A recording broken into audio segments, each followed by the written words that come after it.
What's going on, everyone? Welcome back to Take It Apart channel. Today we're going to solve a mystery that I have had for 30 some years. Guys, you recognize one of these?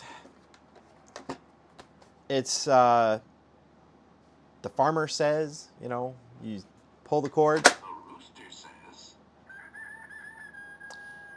And it indexes this arrow someplace. And then it says a sound. How does it know where it's at? How does it know where this little arrow is at?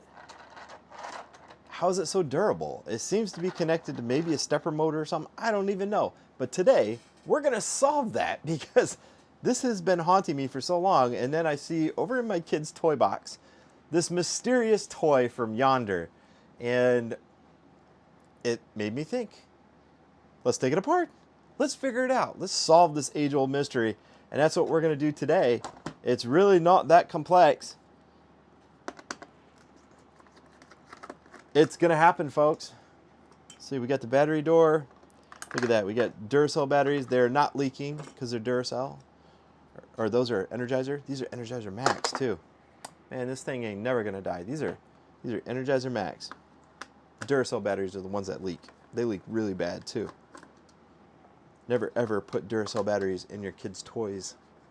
Ever. Luckily enough, they're all number 2 Phillips. Super easy.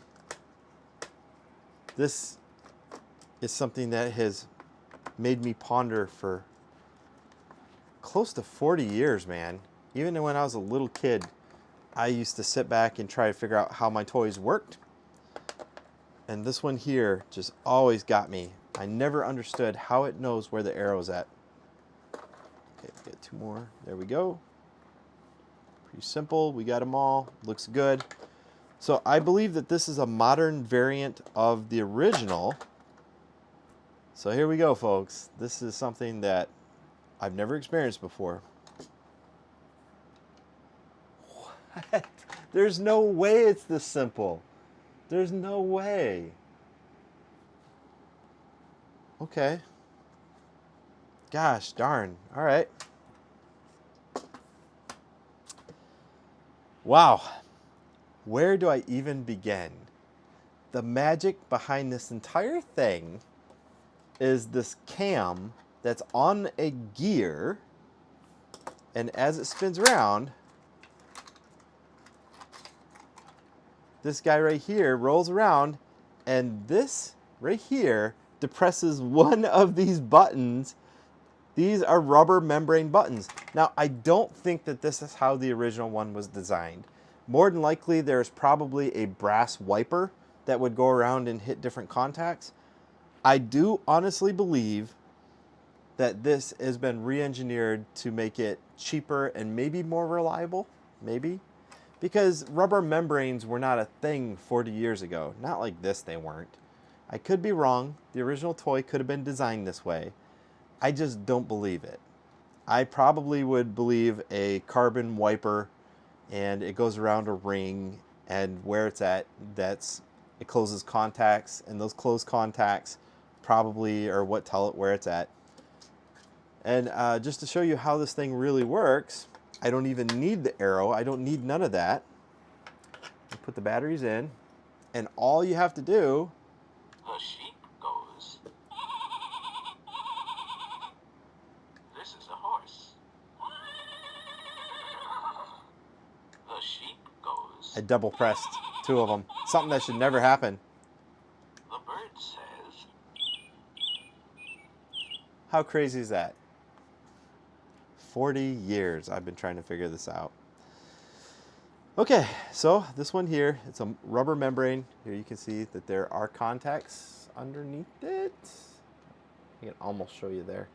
It seems like it's glued down, and it probably is going to have to be glued down because as that wiper goes around, or the cam goes around and depresses the little buttons, that's going to drive me crazy.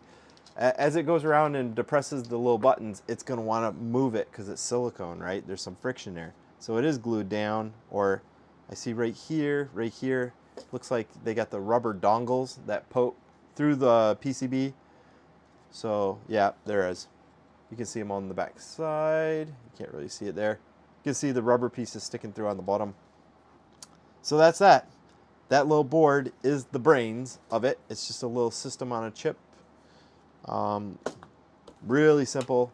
Over here we have, interestingly, this, all it is, a flywheel. We've got a half ring gear. And all we're doing is charging this flywheel by pulling on this ring gear. That's wild.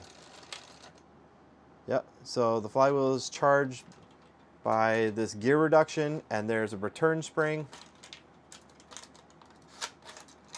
And I like this guy right here has got two different things that also make it interesting. So this gear is directly attached to the arrow. Interesting. And it looks like it's got like a clutch, so it disconnects from what I can see. So the arrow is kind of floating, and that's how you can move it back and forth and it doesn't break the device. That's interesting. Now I would think that going back and forth like this, because there is a bevel on one side of this cam, and on the other side there's just a square notch. So that's a hard ledge that it's going to hit on these rubber buttons. So I would think doing too much of that, it is going to destroy these rubber buttons. It's designed to go in one direction. But you can hear I'm being kind of rough with it because that's what kids do, right? That's that clutch giving way so it doesn't break. How cool is that? I am absolutely loving this. And this red gear right here, or this red plate, is just a guide plate for the half ring gear. So this half ring gear moves like that, and it is actuated by the pull string. Very cool. Gosh darn it.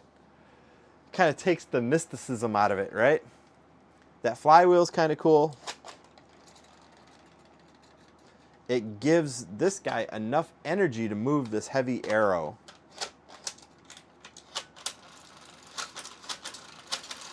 You can really get it spinning. You see that? That's the flywheel doing its job. This guy, a flywheel in a device, it is something that rotates and it adds mass. So the only other thing other than a flywheel would be some sort of counterweight or a spring. That's a way of storing energy to perform a task. And in this case, the task is to get this guy to spin. And they want it to spin and keep spinning, right? Because that's how you don't know where it's going to stop. It's because of the flywheel. The flywheel continues adding energy to the spin until it eventually slows down. And then when it finds an animal, the notch is going to be directly over one of these buttons, and there it is. Hits it. How cool! Solved a mystery. Okay, guys. Well, there you have it. That is The Farmer Says. It's the spin and learn child's toy that's been probably in production for 50 or so years. I mean, most of us have had it as a kid, and now you know how it works. There you go, guys. Thanks for watching. If you enjoyed this video, don't forget to give it a thumbs up and subscribe for more content. I'd love to hear your thoughts, so drop a comment below with what you'd like to see in future videos.